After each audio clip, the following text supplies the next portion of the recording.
what I wanted to talk about now is we picked our top five drivers, okay? The top five drivers of the season so far. And there was a little bit of controversial in there because there were some drivers that we missed out, and there's always going to be when you have to, pick five names across Formula E when there's so many drivers that are performing so great. Why did you So force us to choose, Jack? Ugh. I know, but it was a great conversation that we had, and I'm going to start it off because I was the one who spearheaded Lucas Di Grassi being in this list because I think he really deserved being in this list.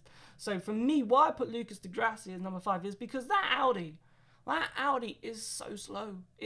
Audi have probably produced the worst car in Formula E that they have ever produced in this season, and Di Grassi is doing wonders with it. You know, to get the podium in Diriyah, obviously it probably set him up for failure, that podium in Diriyah, actually, because obviously then that put him in Group 1. So by him being in Group 1, the qualifying was never going to be there because he had the worst track conditions at that time. So then he was qualifying way down the order, like 20th, 15th, 16th, that's where he was. But he's still getting that car through, doing fantastic overtakes, getting into the points and rescuing tons of points for Audi. And whereas Daniel Abt, on the other hand, like has been in the qualifying Group 2s, Group 3s, and hasn't really done much with the car because the car's not that great. I don't know if they've used this time period to probably try and figure out what is wrong with their car, Audi, if they best they can before everything went into lockdown in Germany. But I really think Lucas Di Grassi has just been brilliant this season.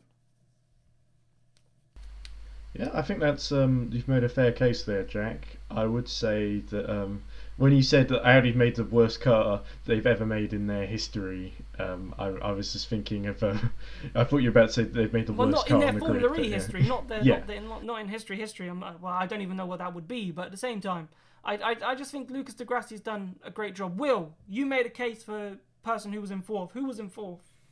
So we went with Nick De Vries in fourth, which I think is another one that potentially some other people would disagree with because of the fact that he's actually had, I think, a couple of non-finishes and only 2 points finishes.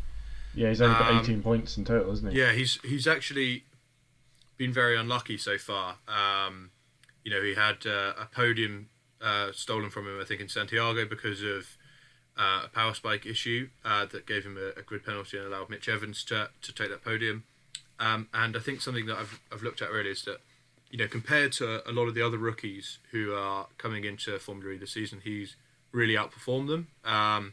When you look at the likes of Collado and Nico Muller and Brendan Hartley, those types of people coming into Formula E, his performance has been significantly better. Obviously, the Mercedes is a good car, and Van Dorn's shown that as well. But even against someone like Van Dorn, who is very highly rated before going into Formula One and highly rated in Formula E as well, he's actually outqualified him in the last three events. Van Dorn only managed to outqualify him in Diriyah, and generally he's looking like he's more racy as well, barring his couple of unlucky incidents. So I think he's someone who, literally 5 races into his Formula E career has shown a huge amount of potential, a lot of speed, and I think that he's really deserving of it considering his lack of experience in the sport and kind of coming into it also with a new team who won't have quite as much experience. I know they have the kind of knowledge from the HWA days, but I think that nonetheless it's been really good from De Vries. Yeah, I'd have to agree. He's been brilliant.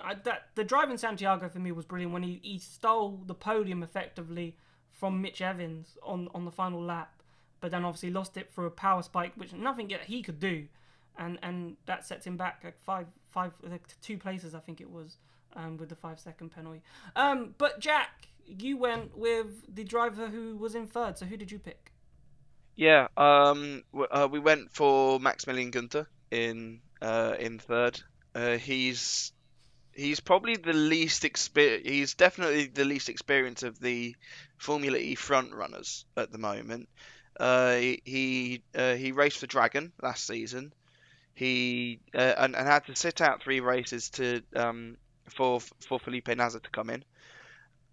However, when he came back in Rome, he he had a fantastic. I think he went through to Super Pole in Rome and then scored some points in Paris, and so you could see how good he was then. And then He scored again in Bern, didn't he? Yeah. yeah, then BMW were caught in a problem because they kind of lost their lead driver, um, rather suddenly during the summer. And so they decided to take a risk on Max Gunter, and they signed him up for this season. And it took him a while to get it didn't take him too long to get used to it. He didn't have a great first race in Diriyah, but the second race in Diriyah he came second until he got a penalty for overtaking someone under the safety car. So he lost 18 points there, and then the following race he went on to win in Santiago, and he also had a second in the most recent race in Marrakesh. So, and he's only he is behind his teammate Alex Sims. However, Alex Sims, despite the win in Diriyah and a fantastic a fantastic comeback in Mexico City, had Max Gunter not had that second place stripped of him, he'd be 4 points behind Da Costa at the top of the table. So he'd be right in contention for this year's championship. Are we giving consolation points for bad luck now? Yeah. Yeah. Well, to be honest with you, I think it's a good shout, because if you think about it, really annoyed me because I didn't think he did anything wrong. Technically, he did in Diriyah, but at the same time, I felt everyone cheated the rules, because obviously you're not allowed to take attack mode this season during a safety car period. But technically, the safety car period ended, but the race hadn't restarted.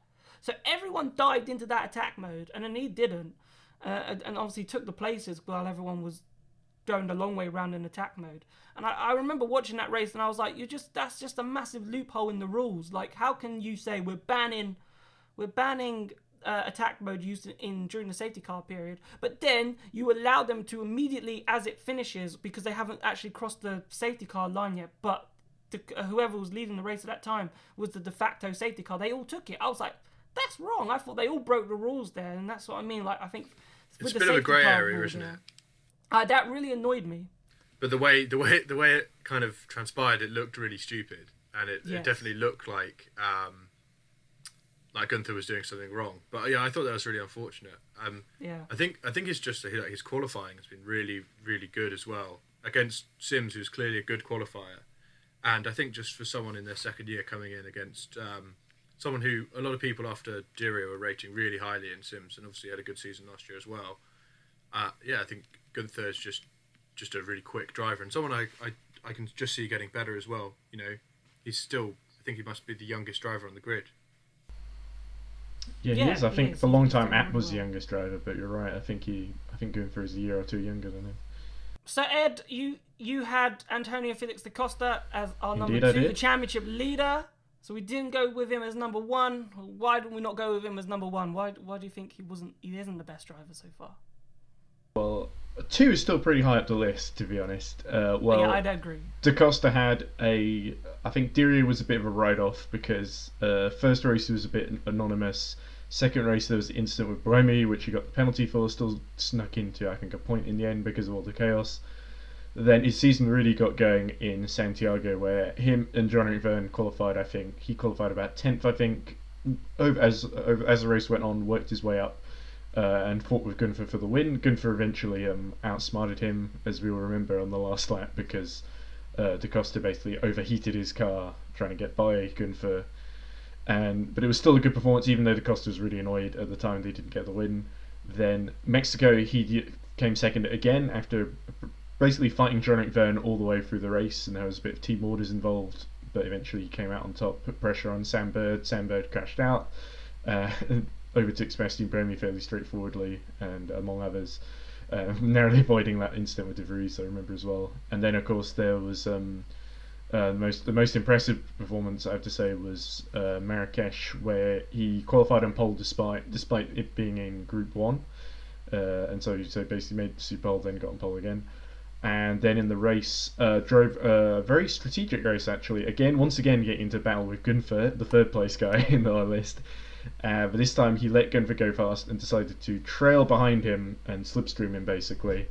And eventually, near the end of the race, got back in front of him, pulled away, and won quite emphatically. So even though he sacrificed the lead, it was quite a canny move to save energy. And so in the last stages of the race, he wasn't really challenged. So yeah, good tactical driving, great qualifying, despite being in Group 1.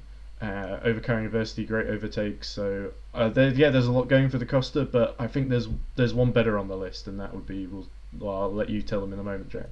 Well, yeah, the thing is, right, so our number 1 was Mitch Evans. Now, I know there might be some debate whether Da Costa should be number 1 because he's leading championship, but let me tell you why Mitch Evans is number 1. And it's simple, really. He's in a Jaguar. If you look at that DS Cheetah this season, it's still the best car on the grid. And I know Da Costa, he's had a fantastic season. Probably his best season in Formula E at this precise And he's moment, put Verne firmly in the brilliant. shade, his world champion teammate. So far. But Evans in that Jaguar has been stunning. You know, I go back to Santiago where he put it on pole. Yes, he didn't have the race pace, okay, but you know, he managed to get the car home in a podium just because obviously he was overtaken by Nick de Vries but kept the podium. But then the race in Mexico was stunning. Like, he dominated that thing. I know getting second, he missed out to Andre Lotterer for pole, but again was arguably one of the quickest drivers across that weekend. Drove stunningly, great move on Lotterer. Yes, it was a bit aggressive, but just a fantastic drive, dominated it, and he's in a Jaguar. It's not the best car on the grid. It's one of the better cars on the grid, for sure. Was Mexico the first lights to flag win? Because the only other one I can think of is Nico Prost. Lights to final corner of the race in Beijing season 1. I think was Prost on pole in London. In both in one of those. Oh, possibly, yeah. It's hard to say because we also had car swaps as well back then. Yeah. I don't know. No, because I know he wasn't on pole. He was third, actually. I don't think he was lights, but obviously he would have been first corner. On the Sunday race, he would have been first corner. He would have been. I think Pico is thinking more of the Saturday race, but anyway. I can't remember if he was on pole on the Saturday race, but I know he won both races. He might have been, because I think it was Prost and Senna on the front row because everyone was loving that. In Battersea. But yeah, for me, that's why Evans. He's in a Jaguar, and what he's doing in it at the moment is brilliant. And I think he's probably one of the best drivers at this present moment on the grid in terms of his performance. And that's what we were judging it on. And that's why I think Mitch Evans was number 1.